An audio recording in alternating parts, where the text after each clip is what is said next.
ఇంకా 2 days లో salary పడుతుందిరా. New year కి కొత్త బట్టలు కొని ఫుల్ ఎంజాయ్ చేస్తా. అవునరా.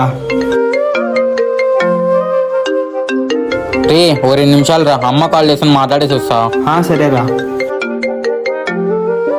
చెప్పుమా. అదేరా, జీతం పడిందా లేదా? ఇంకా 2 రోజుల్లో పడుతుంది మా.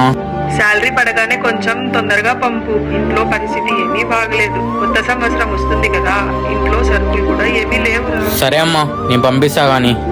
2 నెలలు ఇంటి బాడు కూడా కట్టలేదురా, ఇంకా బాడిగా కట్టాలి. సరే అమ్మా, జీతం రాగానే ఇంటికి పంపిస్తా గాని. అవును, ఈసారి కొత్త సంవత్సరానికి ఇంటికి వస్తున్నావా లేదా? లేదమ్మా, ఈసారి వరకు చాలా పెండింగ్ ఉంది, ఇంటికి వచ్చాక అవ్వదు. అవునా, సరేనా, నా టైంకి తిను, జాగ్రత్త.